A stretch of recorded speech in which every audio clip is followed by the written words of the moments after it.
James Starling here for the DeeJam YouTube channel after another matchday experience. Make sure you check out the highlights down in the description below before we spoil the result. And just a quick apology, left the microphone at home, so this is a bit unprofessional, but we're going to give it our best shot.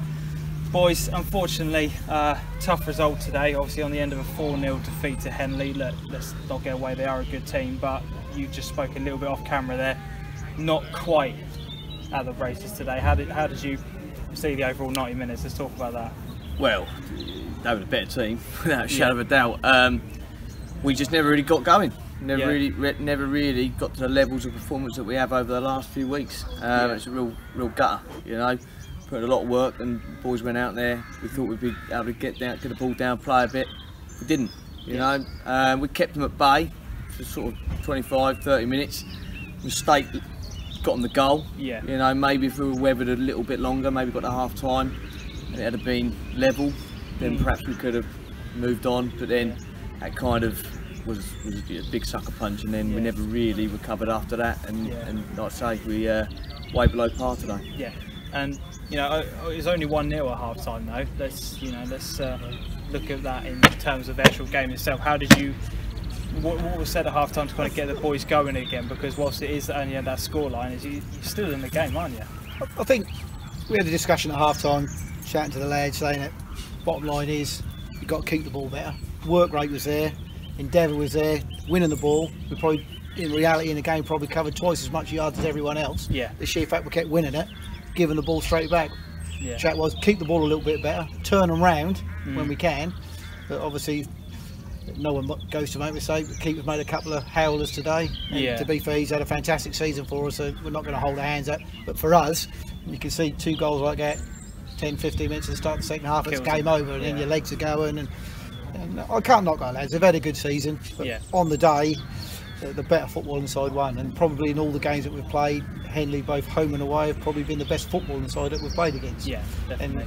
And for where we are and Haughley are, it's the level we need to get to. That's it. And obviously, you know, we don't want to dwell too much on the mistakes that were made in that second half. Look, you know, it is one of those things. But do you think that was a bit of a momentum killer? Because even in the second half, they were passing it quite well to a certain extent, Haughley, but they weren't at their best. They weren't at their.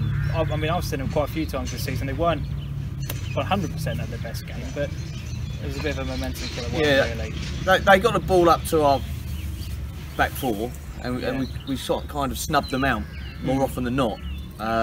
You know, just in the midfield area where we couldn't get the ball down and go at their back four.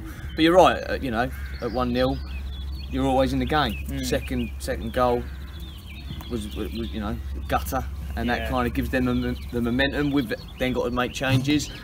And to be fair, once we did make the changes, we did get at them. And yeah, you're right, they're not unbeatable. No. But today, over the 90, they played very well, and we didn't. And there were a few chances that we had, but at the end of the day, they took more of theirs and they had more.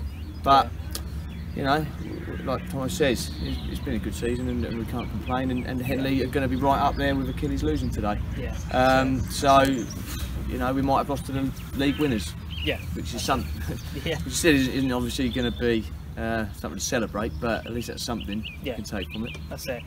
Let's talk about the overall season though, because again, probably looking from the outside, having this been my first season covering the SIL, you guys finished second bottom from last season, and the transformation from that to where you are now, it's been an incredible season. How have you managed to kind of turn things around from what was going on last season to this season? Has there been anything that you kind of pinpoint and say that's been the defining moment, or what's going on? To be fair to both of us, neither of us were here last year. We were at different clubs, so we didn't actually take the reins on till near on the start of the season. So you're going to take all the credit then? No, I don't say that. But we had a squad of players. Considering that there was a lot of upheaval in Haughley, they weren't sure they were going to get relegated. So you're trying to find players or ask players, are you going to be in Division 1, are you going to stay in the senior, which does make a difference when you're trying to recruit the level of players you're after. And from the start of the season, we probably lost 5 in the first 7 games. Not that we were playing badly, but probably some of them maybe weren't quite good enough. So, but as the season progressed, we picked up 3 or 4 good young players, and the team spirit camaraderie, that's all there. That's progressing. Yeah. As a season, we had a good middle part to the season, and the end hasn't been. I suppose it comes down to the top 3 sides. We haven't managed to beat any of the top 3. Right. So finishing 4th, 5th is probably about where we should be. Yeah. We've played well, apart from today, against the other 5 fixtures against the top 3, but just haven't got over the line. And today it's a bit disappointing that you know, we didn't put in a decent performance, but that's how far we've come. Yeah. At the end of the day, we're now gutted that we haven't given potentially the league title winners a good game. Yeah. So we can't grumble too much. Yeah, and obviously with it being your first season in charge, then obviously you can look at the season as a fantastic achievement. The facilities here are impressive. Yeah. There's a lot going for the club kind of moving forward. Would you agree with that kind of going into next season and beyond, really? Yeah, I think if we can keep the young squad of players that we've got and improve the squad by 2 or 3, 4 players, then obviously as a management team we're looking to push on and go for the championship next year. And I think if we can keep this lot together, as I say, it's 4 of the young boys that we've got, it's their first year in senior football. Right. Yeah. So that does make a difference, doesn't it? Yeah. And like I say, we've got no complaints.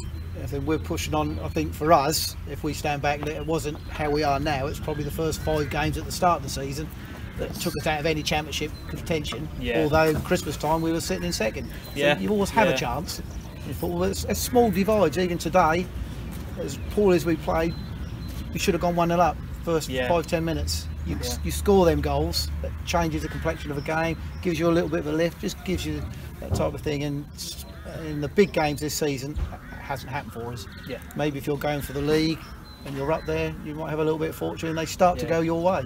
But they're only young boys, so I've got no complaints in how they're playing. Yeah, definitely. Well, boys, thank you very much for your time. Thank you. Appreciate it. Thank you very much for welcoming me to your club. There's a bonus here. I've got his credit card. Cheers, DeeJam. Anything else in there? 4467 is his PIN number. Make sure you hit the like, leave a comment and subscribe. And until we see each other next time, adios.